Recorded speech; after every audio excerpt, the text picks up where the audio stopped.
Okay, so what's going on, guys? Welcome back to another video. Now today we are going to be returning to a former series that I did on the channel a couple of weeks ago.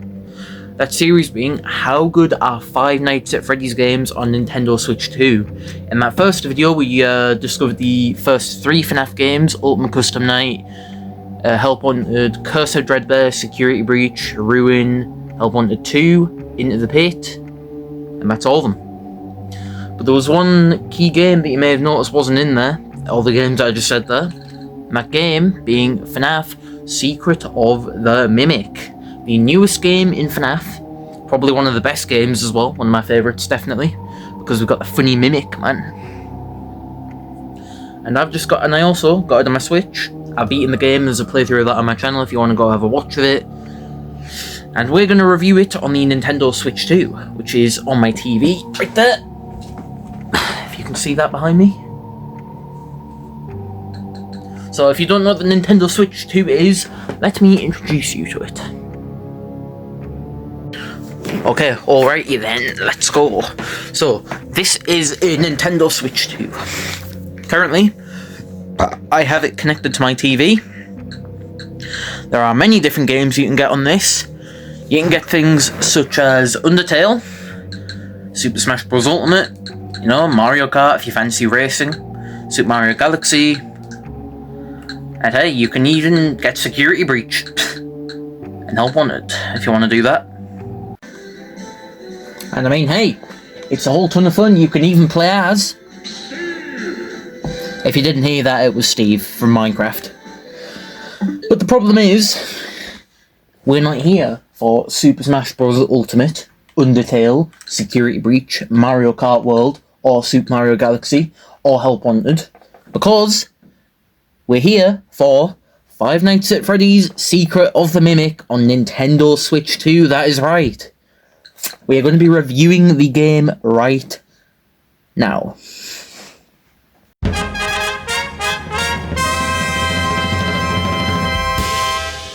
Okay, so in this video I'm not going to be reviewing the game any different really. I'm not going to be doing much different, but I'm going to review it in TV mode first.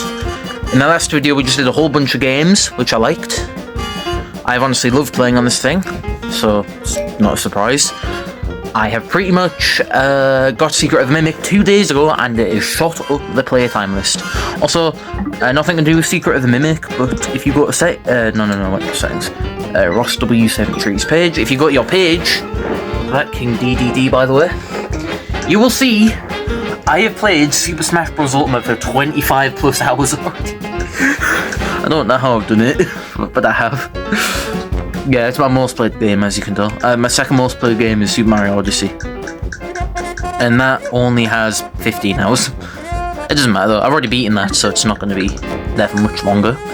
Anyway, without further ado, let's go ahead and review the funny Mimic game. These are all my FNAF games I have on this Switch, and let's go. Let's do it. I like that little boot up animation, so cool. Also, look how cluttered my table is with FNAF merch. I'm a true FNAF fan. Anyway, we're here with the game, and right off the bat, you get the nice film reel menu. Something weird with this menu is that the frames on this are a little bit low, which is weird, but it is a Switch port, so I can see why. It's not smooth, it's a bit laggy at the start. I've already started my save here. I've got pretty far through the game, but we're not going to go into that one. We're going to start a new one for this video. You can adjust your brightness, of course. You can skip that if you want. Personally, I'm going to skip it because we don't really need to do that. Auto save. Yes. Here we are with the whole menu. Right off the bat, it's not lagging or anything, so it's running okay. Start of our new game. And let's get right into the action with the intro. So, the opening cutscene, it doesn't look too bad. Okay, while these two are monologuing, I'm just going to talk about... Let me get my customary remote right here to turn this down. We don't want to hear Kellen Goff talking over us. So as you can see, the resolution of the textures is a little bit low. that's okay, because it is a Nintendo Switch port. If you look around here, you might notice that the game actually doesn't lag. Some of the other games we had on Switch 2 did lag a bit, such as Help Wanted, that had quite a bit of frame rate drops. Still ran well though. Resolutions on that were a bit lower. But it seems that they've actually known how to port games to Switch now, because this isn't lagging at all. But we need to get to the gameplay section to test where the real skill is. Alright, here we are with the bread and butter of the game. This is the gameplay. On my phone it might be a little bit laggy for you, but that's just because the camera quality is terrible. I'm going to be honest though, it runs well. So here we have our data diver, which is a key tool of the game to unlock the entire facility. Let me give you a rundown of the game if you don't know anything about it first before we start. Because we're not doing a gameplay, we're just reviewing the game. You probably already know anyway. Okay, so basically, if you don't know, Secret of the Mimic is a 3D adventure game. Well, not adventure, indie horror game made by Steelbook Studios. I even have a calendar of it right here. If you skip to the right page, it comes with a poster. It's got characters such as Big Top, the Mimic obviously, it's even got Chica, it's got Foxy in it, it's got Freddy, it's got Bonnie, it's got the FNAF 1 pizzeria. Basically the game is about a killer endoskeleton called the Mimic. The Mimic! That can adapt to any costume or character. It can go inside that costume, it can hunt you down in that costume, it can kill you in that costume, it can chase you around in that costume, and yes, you can just die. It could be literally in any Freddy suit or something. Which is a pretty interesting concept. And in the game, you are a player called Arnold, who is going there to retrieve the blueprints for it. But can you retrieve it or not? Will you find the secret of the Mimic? There's 3 endings in the game, I'm not going to spoil any of them, in case you haven't seen the game yet.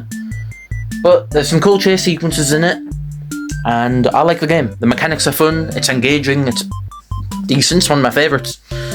Anyway, we've got a review to get to. Okay, so the first thing you need to do in the game is you need to open this gate with your character's arms. The problem is I can't really do that with one hand because I'm holding my phone and the controller, so I'm just going to go get my stand real quick. Alright guys, so here we are on my delicate stand. The first thing we need to test out is the controls for the game. I've got my, not the Pro Controller, my split controller here. And in this game, you can see we need to open this gate right here. To do that though, it's got some interesting things. Instead of clicking a button to open it, you have to yoink, grab onto the gate, push it up, and then do that. Pretty interactive. And I like that. It's smooth. On TV mode, it's pretty smooth. So for TV, I'm going to say 10 out of 10, because this just feels like using a PlayStation control for Secret of Mimic. And you can play the game fine, you can turn. You know, it just feels like using a normal controller. The button layout may confuse you a bit if you're not used to Nintendo Switch, but I'm used to it now. And I even changed it just to suit the Xbox controls and the PlayStation controls. So for the TV mode, controls is a 10 out of 10, because they're pretty good. There are some bits though that the joysticks may be a bit too like small to turn. That's okay. You can still play normally though. This is just the intro of the game. In handheld mode though, this is a whole different story. Now the next part I've got to say is the graphics. The graphics, they're pretty impressive for Nintendo Switch. Nintendo Switch 2 that is. Some of them are lower texture. I'm gonna look for one right now. Yeah, these boxes right here.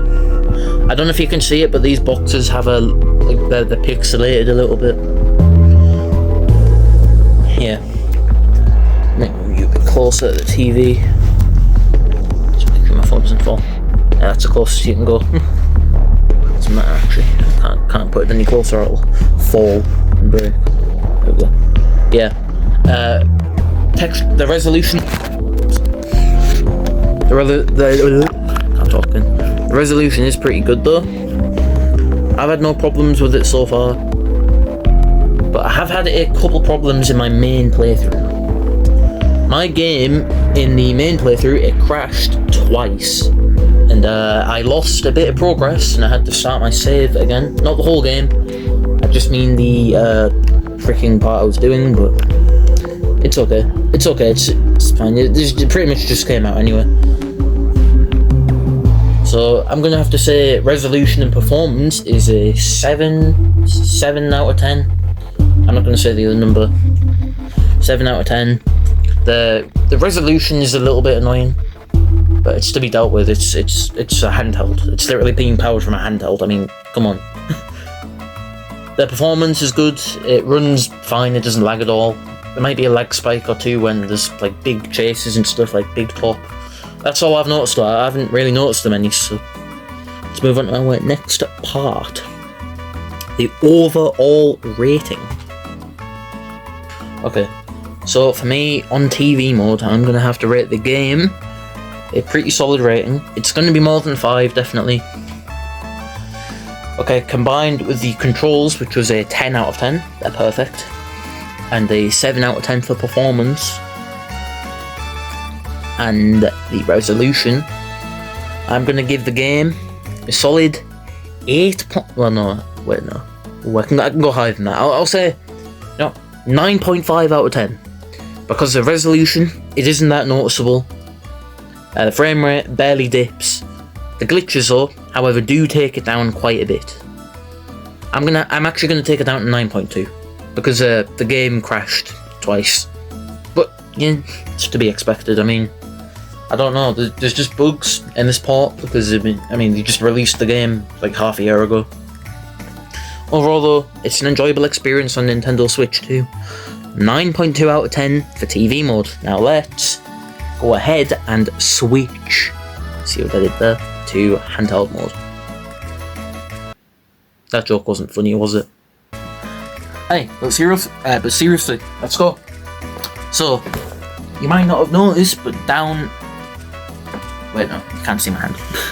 But down there is my secret Nintendo Switch 2 dock. Let me show you. It's right there. Yeah, it's right there. I'm sure you definitely saw that. But you know what happens if you take it out? If you take it out of the TV, something sinister will happen.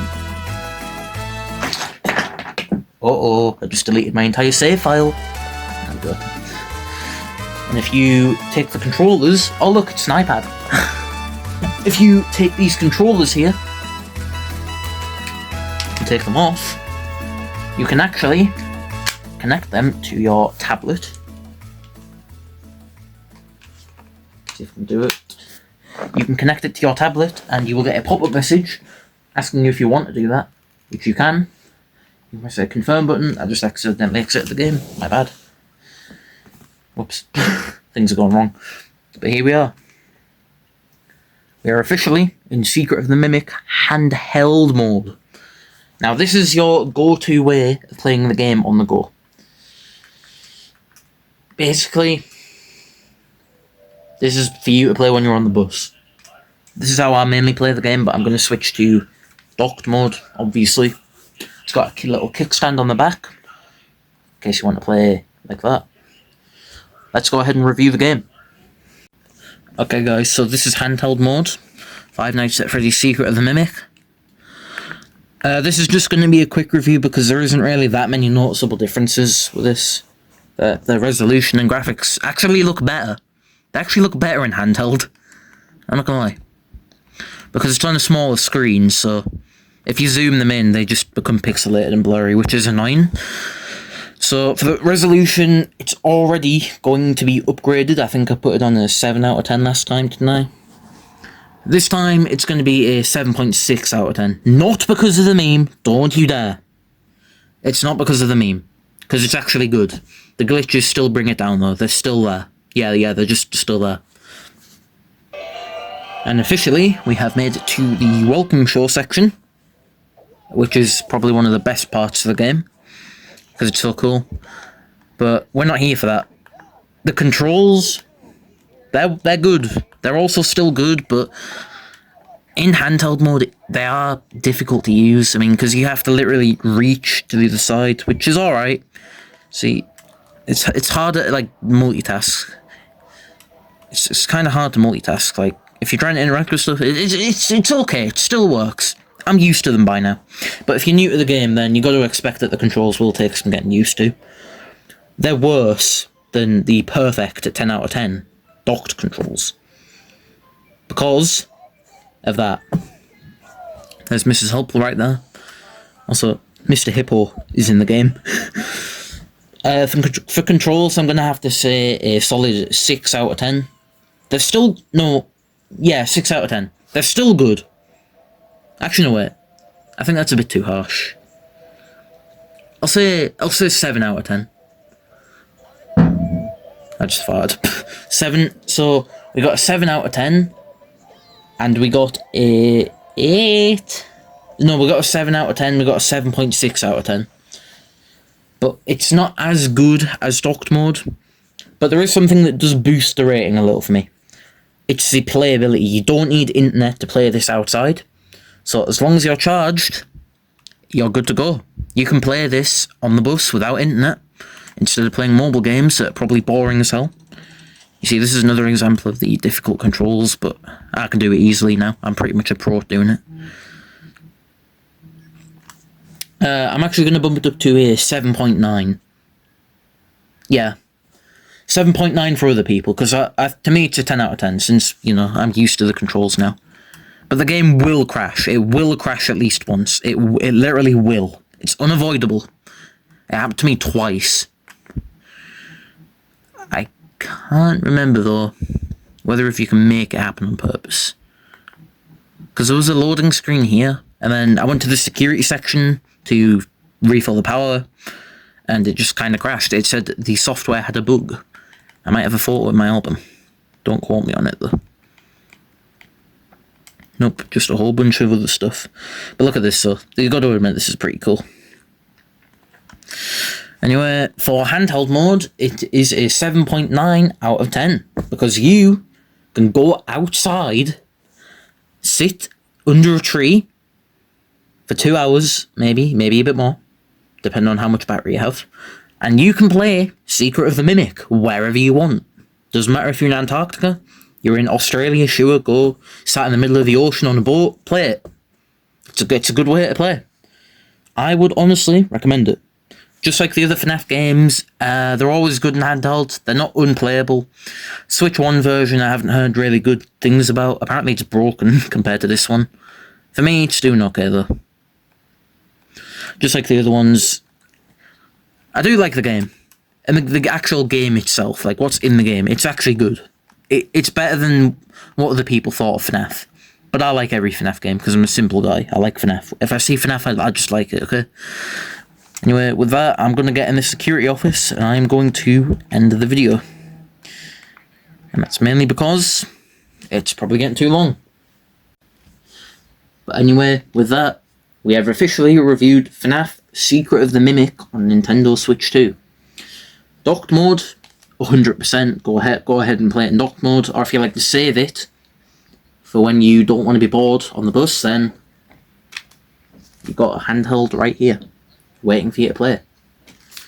I'm one of those people that likes to save it for like when they go out. I don't want to waste the whole game playing inside, because that's not what it's for. Or if you don't like it on Switch 2, you can go ahead and play Undertale or something instead. Just go ahead and play Undertale or something. That's probably what you should do. But yeah, in my opinion, go for the game. Get the game. Please get the game. Yeah, I don't know why I'm opening Undertale. I'm not going to play it. I only got this to play when I'm out. But FNAF Secret of the Mimic, I would recommend for Switch 2. So, like and subscribe, and I will see you in the next one. Goodbye. If you want me to review FNAF 4, Sister Location and Pizza Sim, you know what to do.